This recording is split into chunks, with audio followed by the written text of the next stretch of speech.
This was a mistake, and I must take all actions to avoid such a thing in the future. There's something about royal moves that stops the whole world in its tracks.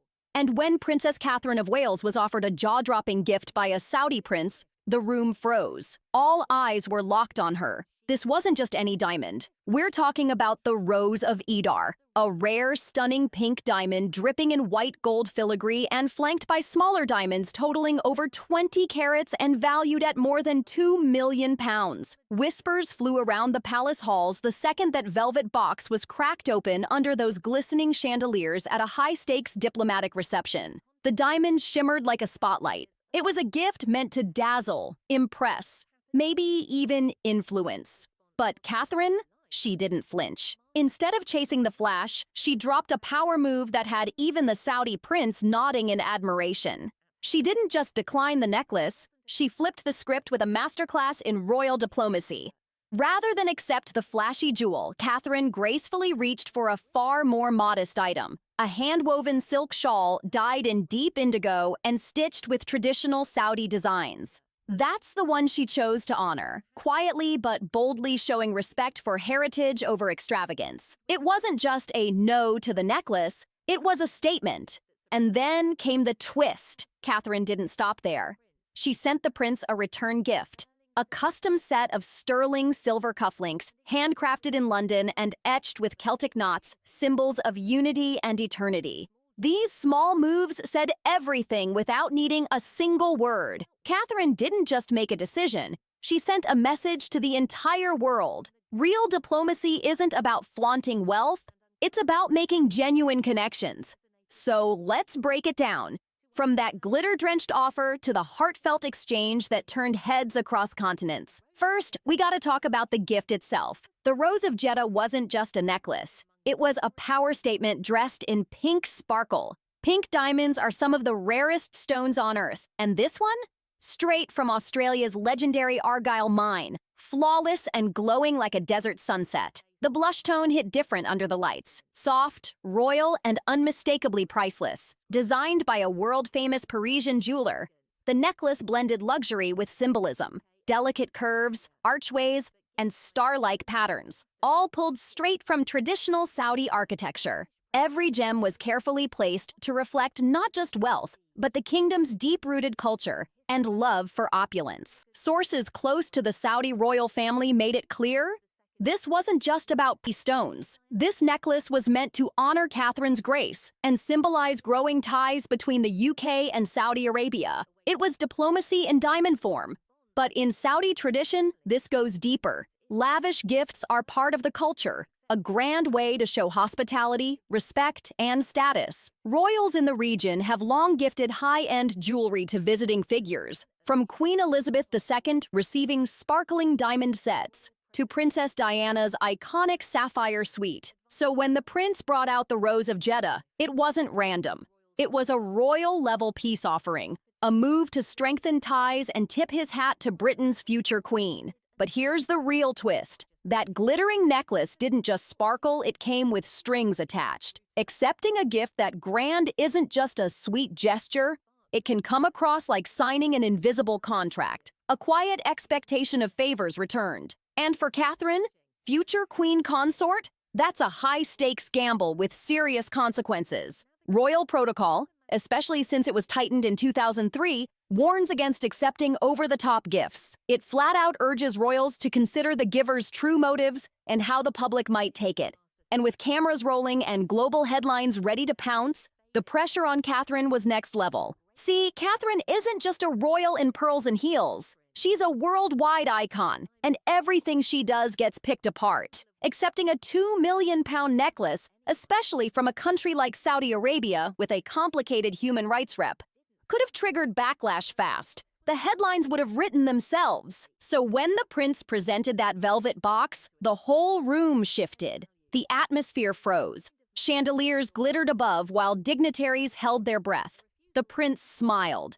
The pink diamond glowed like it knew it was a test. And Catherine, draped in an elegant emerald gown, not a single bead of sweat. She didn't flinch. No awkwardness. No offense. She turned a loaded moment into a masterclass intact. Her response wasn't just, "No, thank you." It was poetic. She rejected the weight of obligation while still showing grace and warmth. She leaned in just a little, her face calm and warm, eyes locked on the necklace. "This is truly exquisite," she said. Soft, but confident. You could feel the sincerity in her voice. "The craftsmanship is remarkable. But what touches me most is the spirit of your country's traditions. I'd be deeply honored to accept a gift that reflects that heritage." Boom. That right there was the pivot. With just a few carefully chosen words, Catherine flipped the spotlight. From diamonds and dollar signs to culture and connection. No awkward pause, no tension. Just smooth, graceful diplomacy. You could practically hear the entire room let out a quiet breath of relief. The Saudi prince wasn't new to this game either. As a seasoned diplomat, he caught her subtle redirection instantly. With a knowing smile, he nodded, and an aide stepped forward, holding a second box. Inside, a hand-woven silk shawl straight from Al-Aza, dyed in deep indigo and embroidered with palm fronds and desert roses. But this wasn't some last-minute backup gift. This was a masterpiece, the kind of piece made by skilled Saudi artisans whose craft is rooted in generations of storytelling through fabric. It wasn't just beautiful, it was meaningful. Catherine's reaction? Instant and genuine. She gently touched the threads, her fingers tracing the detail like it was something sacred. "This is beautiful," she said, holding it close, "and it means so much to carry a piece of your heritage." Later that week, she wore the shawl during a private palace gathering. No cameras, no grand speeches, just a quiet signal of deep appreciation. And that moment, it spoke louder than any headline. Because Catherine didn't just avoid a diplomatic trap, she turned it into a lesson in grace, intention, and real connection. A straight-up no could have blown the whole thing up. A blunt refusal might have looked like disrespect, especially with UK-Saudi relations hanging in the balance and major talks on trade and energy still in motion. Catherine knew exactly what was at stake. So instead of flat-out rejecting the Rose of Jeddah, she praised its beauty, then gracefully embraced the shawl. That way, she honored the prince's generosity without getting tangled in the political strings of a £2 million diamond. It was a slick, strategic move, part royal protocol, part emotional genius. Because let's be real, Catherine wasn't just performing for a room full of diplomats. She was being watched by millions online, with every glance and word ready to be clipped, posted, and picked apart. And here's what made it really hit. None of it felt staged. Catherine's warmth was the real deal. The same energy she brings when she kneels beside a grieving child or listens closely to global leaders. That natural empathy, that human touch, is what made the moment land. She didn't embarrass the prince. She didn't lecture. She made him feel seen and respected, even while politely sidestepping a tricky situation. Royal insiders later confirmed the prince spoke highly of her, calling her a true ambassador, and not just by title. In that quick exchange, Catherine pulled off something major. She didn't just survive a diplomatic tightrope, she turned it into a bridge. And the story didn't end there, because right after, she sent a gift of her own, something packed with British legacy and her personal style, a gesture that proved diplomacy can still be classy, clever, and full of heart. Catherine didn't just send a thank you card, she hit back with elegance and meaning. Her gift to the Saudi prince? A pair of sterling silver cufflinks handcrafted in London's historic Hatton Garden, a district known for elite craftsmanship and old-school luxury. But these weren't just any cufflinks. They were loaded with symbolism. Each one was engraved with a Celtic knot, an ancient British design that represents unity, eternity, and the deep bonds of connection. No words, no headlines, just subtle brilliance that spoke volumes. The move perfectly mirrored the cultural weight of the shawl she'd received, creating a respectful, balanced exchange. The detail didn't stop there. These cufflinks were forged by silversmiths whose families have been perfecting their craft for generations. No machines, no shortcuts, just pure skill. Each piece hand-polished until it caught the light with that soft, royal-level gleam. The kind of detail that quietly screams class. And the knot design?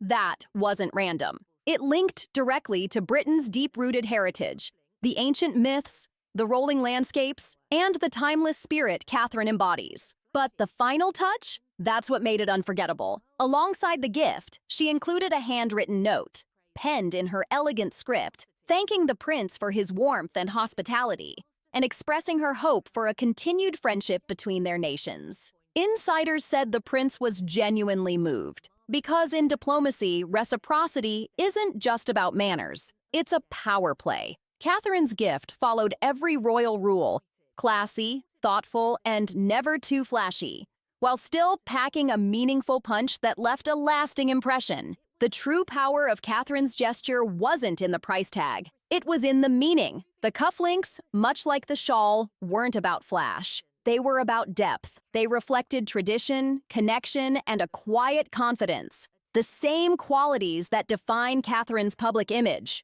No blingy flex, just thoughtful British craftsmanship, woven with cultural respect. By choosing those cufflinks, Catherine subtly spotlighted the UK's creative roots. It was low-key promotion of British heritage, and people noticed. Royal watchers lit up online. One user on X called it a masterstroke of soft power. And honestly, they weren't wrong. This wasn't just a polite thank you. It was a genius diplomatic move wrapped in silver and handwritten ink. Even international analysts took note. The moment became a hot topic in diplomatic circles, with experts praising how Catherine turned a potential PR disaster into a unifying gesture. And the Saudi prince? He was clearly impressed. Word is, he even rocked the cufflinks at a later event, a quiet flex that spoke volumes about the mutual respect that had been earned. This wasn't just an exchange of gifts. It was the building of a bridge, brick by brick, built with intention, humility, and grace. It proved something big.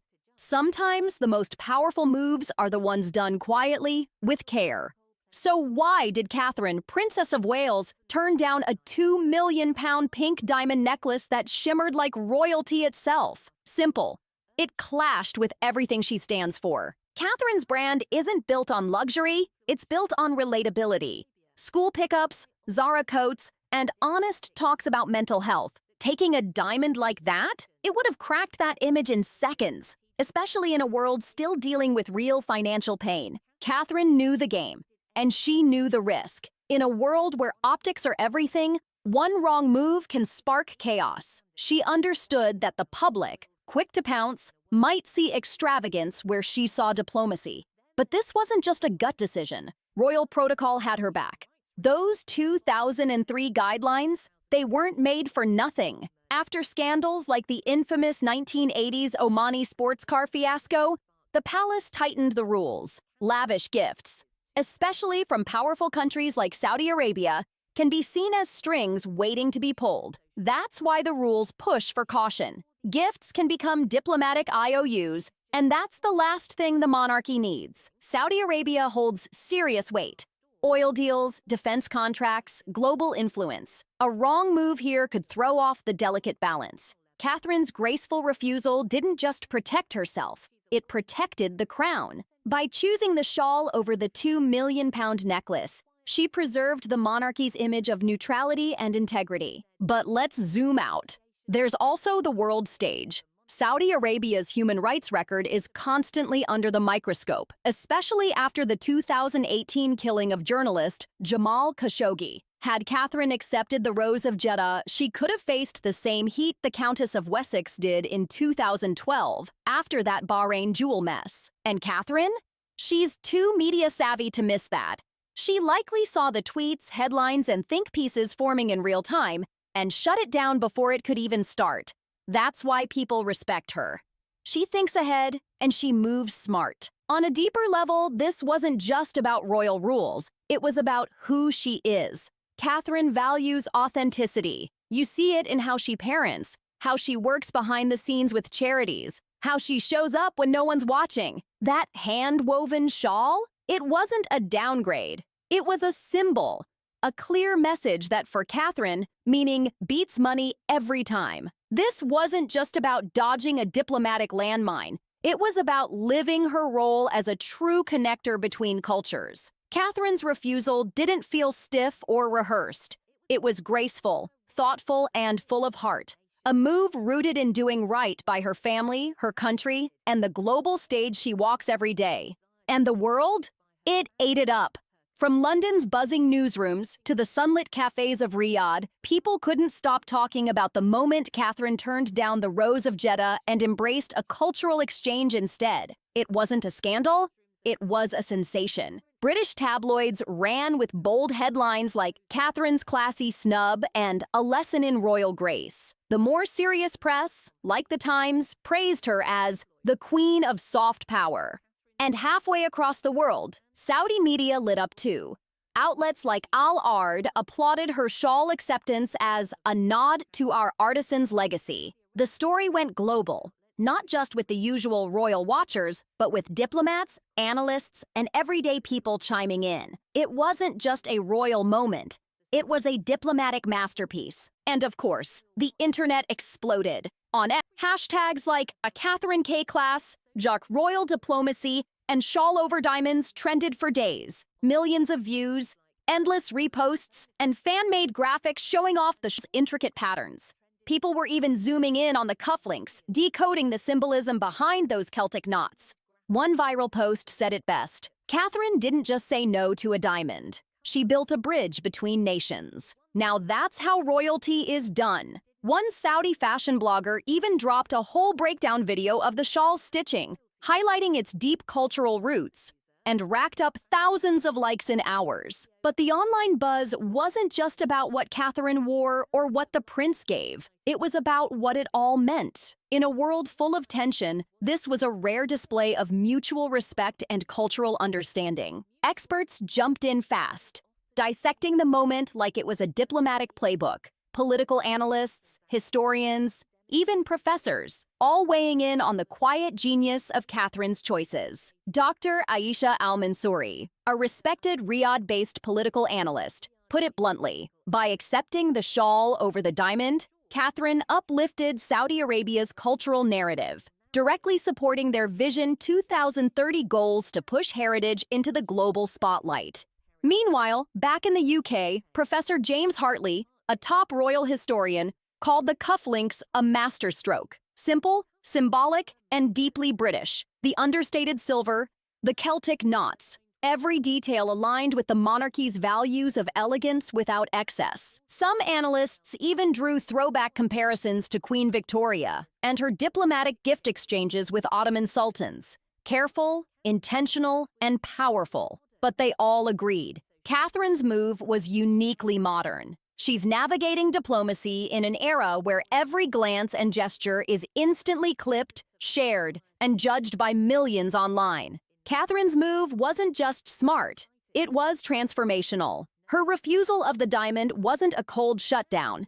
It was a nod to the world's growing demand for transparency and integrity. Unlike the backlash Sophie, Countess of Wessex, faced in 2012 over Bahrain's jewels, Catherine flipped the script, turning a potential scandal into a moment of global unity. By gracefully accepting the shawl and returning the gesture with those handcrafted cufflinks, Catherine created something bigger than protocol. She created a story, a narrative that spoke to respect, culture, and shared values. And it didn't just sit on palace walls or in newspaper columns. It spread. This time, the reaction wasn't just from political experts or media pundits. It got personal. Stories poured in. British and Saudi citizens, inspired by the moment, began exchanging small gifts of their own. One London schoolteacher shared how her students sent handmade cards to kids in a Saudi classroom and got woven bookmarks in return. That's real impact. That's diplomacy done right. Catherine didn't just navigate a minefield. She sparked a ripple effect of connection. She reminded the world that even in a space dominated by grand gestures and global stakes, it's often the small, intentional acts that leave the longest legacy. Her quiet no to the Rose of Jeddah will go down not just as a smart decision, but as a milestone in what modern royalty can look like. One rooted in grace, awareness, and true leadership. By choosing a hand-woven silk shawl over a £2 million pink diamond and responding with sterling cufflinks etched in Celtic tradition, Catherine rewrote the rules. She didn't just say no to excess, she said yes to meaning, to unity. This moment hits different, not just because it was strategic, but because it revealed who Catherine truly is. Beyond the titles and tiaras, this was a glimpse into a woman of principle, someone grounded enough to shape the future of the monarchy without losing her own voice. She strengthened UK-Saudi ties without selling out her values. And that's why people from diplomats in Whitehall to artisans in Al-Asha are still talking about it. On X, fans poured their hearts out. One called her the Queen of Soft Power. Another posted a hand-drawn sketch of the shawl, captioned, "This is what grace looks like." These reactions weren't just fluff. They showed how Catherine's decisions reach far beyond the palace gates. To many, she's not just royalty. She's real, a symbol of authenticity in a world that often favors appearance over substance. But this wasn't just a personal win. It marked a major shift in how the monarchy moves. Gone are the days when royals accepted extravagant gifts just to seal alliances. Catherine's approach is next-gen. She's leading with intention, showing that the modern monarchy can stand for accountability, not just pageantry. In her hands, even a simple shawl or a pair of silver cufflinks speaks louder than any diamond ever could, and that's powerful. What makes it even more iconic is how she honored both sides, Saudi tradition and British artistry, turning diplomacy into a two-way conversation instead of a flashy performance. It wasn't a transaction, it was a meaningful exchange. And in doing so, Catherine quietly set the tone for the next generation, for royals like George and Charlotte. But Catherine's impact doesn't stop at diplomacy. It goes way deeper. Her actions remind us that real grace isn't about being flawless. It's about staying true to your values, even when the spotlight is blinding. Whether it's her quiet parenting moments or the way she connects with people during charity visits, Catherine proves again and again, the smallest choices can leave the biggest mark. This wasn't just about a shawl or a set of cufflinks. This was a preview of the monarchy's future, one shaped by authenticity, purpose, and connection over outdated displays of excess. With Catherine at the center, the royal family is stepping into a new era, where meaning matters more than money, and presence matters more than power. So what do you think? Was it the elegance of the shawl, the symbolism in the cufflinks, or the way she handled it all with such precision that stood out to you most? Drop your thoughts in the comments. We're listening. And if these moments of royal finesse move you like they move us, make sure to like, share, and subscribe for more powerful stories like this one.